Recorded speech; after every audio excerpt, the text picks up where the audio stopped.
We know Donald Trump doesn't like you very much, Ms. Freeland. How would that change things if you went back into negotiations with him? I think it is a huge advantage for Canada.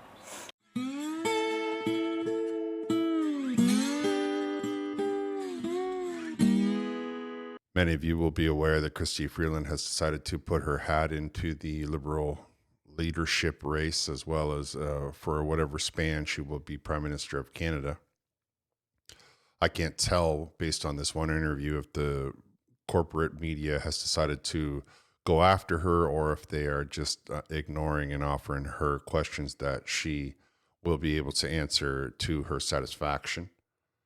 Either way, the interview that I'm about to show you was a complete joke.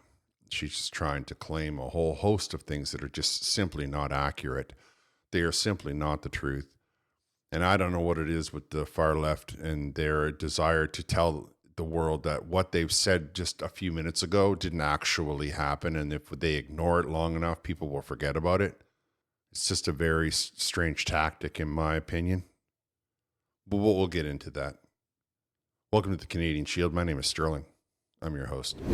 We need to be strong, smart, and united. The key thing is not to be scared. What Trump wants is chaos. What he wants is uncertainty. So some of the narrative that's coming out of the far left is this word chaos, because they want you to be afraid of what Trump might be doing.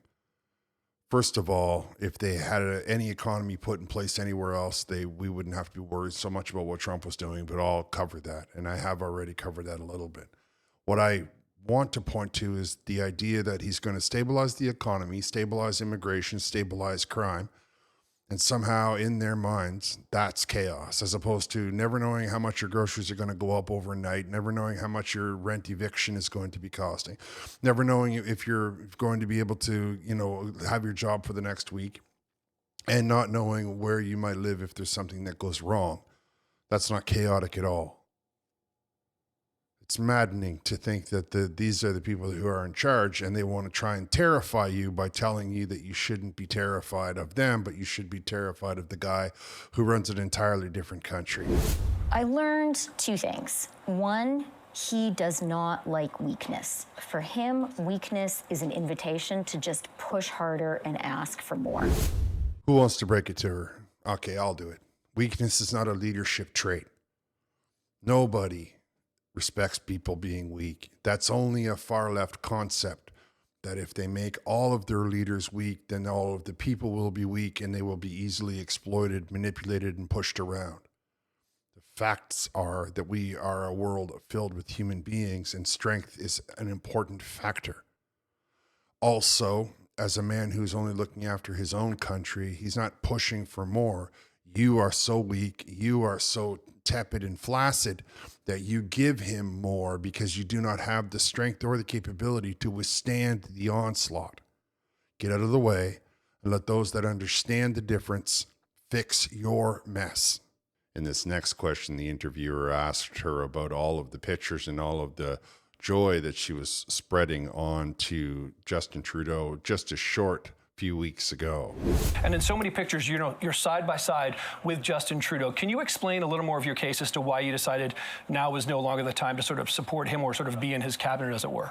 Yeah, for sure. And you started the question, Nick, saying, why am I in the running? And I'm in the running really because we need to stand up to Donald Trump, and I am the person who can do it. I know how to fight for Canada.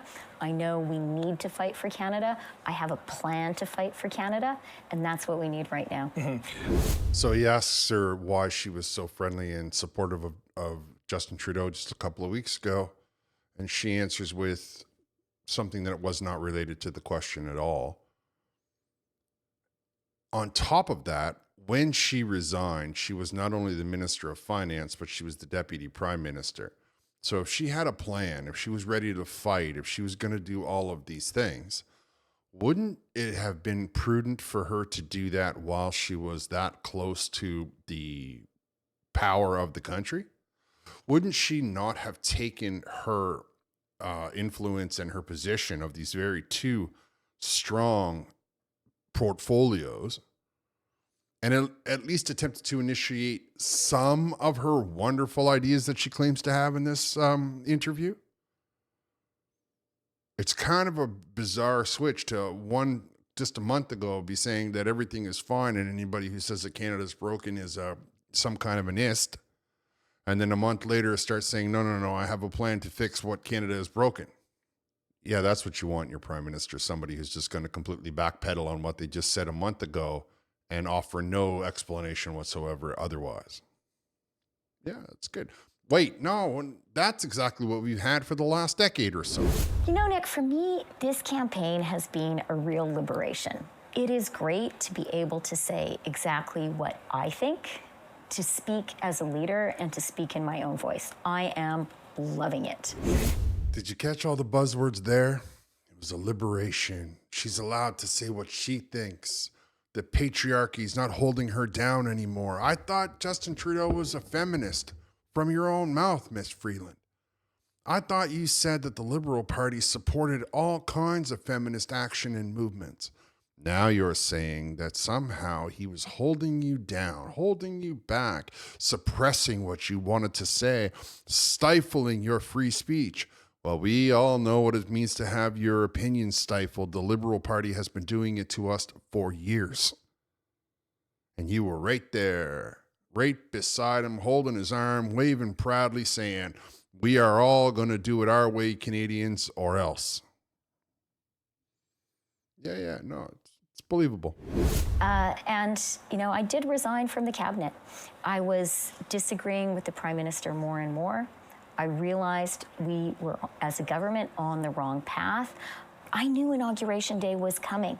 See all your coverage. Canadians know this is the central issue. I knew that that had to be what our government was focused on. I know that the Liberal Party and Jagmeet Singh and the New Democratic Liberals all want to try and make it all about Trump so they can ignore or hopefully they can distract Canadians with their corporate media away from the actual issues of hunger, homelessness, inflation, and all of the other things that are still very much part of the problems and very much contributing to the issues that Canadians are facing. If you want to say that Trump's economic policies may or may not harm Canada, if you want to say that Trump's economic policies are going to cause problems for the Canadian economy, well, the issue then becomes why the Liberal Party put us in such a position that Trump could get away with that with one little stroke of the pen. Why do we not have other markets open for our goods? Why do we not have an internalized economy? Why do we sell everything south and not anything east or west? Why is this the state of the economy in this country? Why do we not have any of the billions of dollars that Europe is sending into Saudi Arabia for their LNG? How come the LNG that's going into China is not Canadian? How come we're selling China more coal than we sell LNG? Oh, there's a whole host of economic issues, and they are all being able to be laid at the feet of the decisions that the Liberal Party has made over the last 10 years. And you were right there at the helm, Miss Freeland. You were right there. So, no, not central issue. Good try, though. Nice attempt to change the narrative away from the destruction that your far left policies have wrought on this once great nation of Canada. We know Donald Trump doesn't like you very much, Ms. Freeland. How would that change things if you went back into negotiations with him? I think it is a huge advantage for Canada. It is really, really important for Donald Trump not to sense weakness, not to sense that Canada can be bullied, not to sense that Canada will capitulate. Mm-hmm. He knows that I won't do any of those things. And that's how we get a good deal. What a clown show. She's going to intimidate and impress Donald Trump with her bluster and her, I don't know what. Like, I don't see any of the far left having the strength to face. The thing that she wants you to ignore is she sat up here in Canada and on every microphone she could get around and she slammed Donald Trump. She attacked his honor. She attacked his character. She attacked him as a person. She made references. She had insisted that he get taken off of certain platforms. He doesn't care what she has to say. He doesn't care what she thinks. He's not afraid of her in any way, shape, or form. So she can walk around banging on her chest like she's Tarzan all she wants. He's going to laugh and he's going to do whatever it takes to make her understand that he has not forgotten all of the humiliation that she attempted to put him through, that he has not forgotten all of the things that she did to him that were not above board and were not very diplomatic. Okay, let's talk about the carbon tax. That is sort of the signature policy of the Trudeau government here. You have said no more carbon tax. Why no more carbon tax? No more consumer-facing Carbon tax, pardon me. Yes, yeah. You know why? Because that's what the people are saying to us. And democracy is about listening to people. It is not about saying, dear Canadians, dear people of Ontario, you are so, so wrong. There's a clue why I'm wondering which way the press is going, but it doesn't seem like it's going against Chrystia Freeland because the guy said, this is the central tenement of the Trudeau government. Was a big part of the Trudeau government for many years. So was Mark Carney, even if he was in the behind the scenes. So now for her to say that all of a sudden she's listening to what the people want, come on. The people have been telling her what they wanted for years. They wanted an election. She didn't listen. They wanted cheaper food and cheaper rent. They wanted a better standard of living. They wanted prosperity. She didn't listen to any of it. Now that she's out there out there all on her own and sinking fast. Oh no, Canada, I'm listening. Come on, man. We all know that you're just saying whatever you think we want to hear. And the second that you were to get the authority, you'll completely go back to what you've been doing.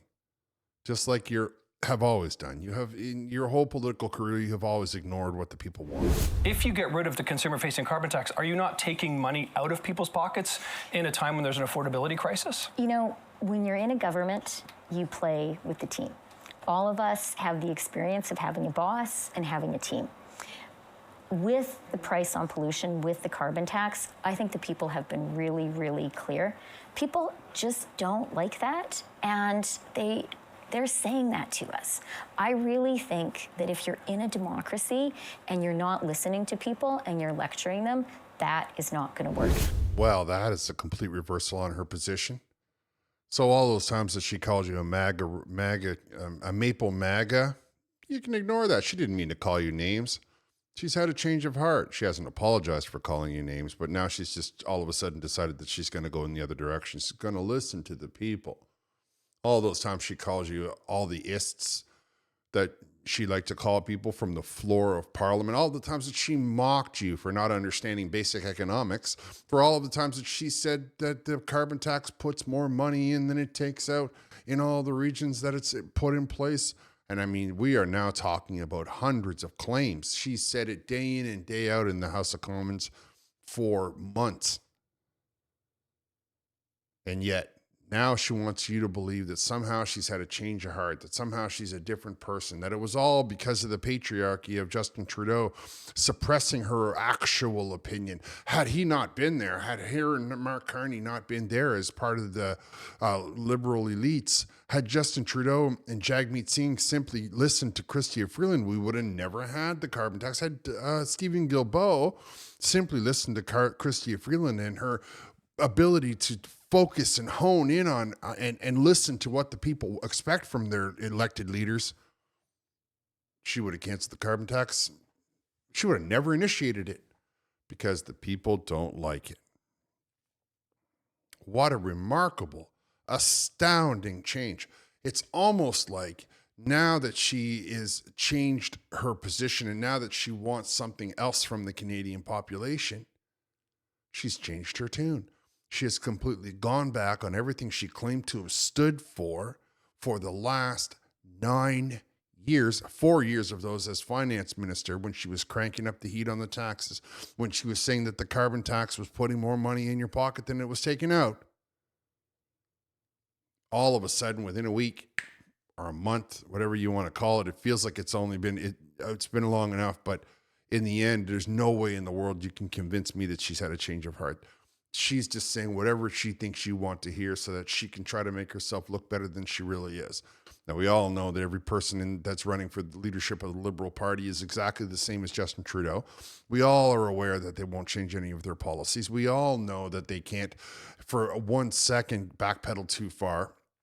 If Chrystia Freeland is so anxious to be listening to what the people want, She should resign her seat in the House of Commons. Let every Liberal that is currently sitting in the House of Commons resign, and maybe that will trigger an election despite Parliament being prorogued. I know certainly if you all resign, we can't be necessarily sitting, so that in my mind will trigger an election. That's if you want to listen to what the people want, MP Freeland. But otherwise, we are not forgetting the time that you attacked independent media and all of the hundreds of times that you claimed the carbon tax is putting more money in than taking out, which we all know is false. Or all of your economic policies that has destroyed the economy, all of your economic policies that have given us only one customer instead of the entire world, despite all of your insistence that it's all about one big giant world. Despite all of those efforts, all of the times that you've done those things to us, you want us to believe that you've had a change of heart? I don't believe you. And I think that if you really have had a change of heart, the best thing for you to do is to take a strong look in the mirror and resign in the shame that you should. That if you were being an honest person, you would realize just how horrible you have behaved. And that shame and guilt would spur you to get your butt right out of politics and out of the public eye altogether 100%. That's just my opinion. You can let me know what your opinion is down in the comments. I'm going to wrap here. I want to thank you for listening. I'll talk to you next time.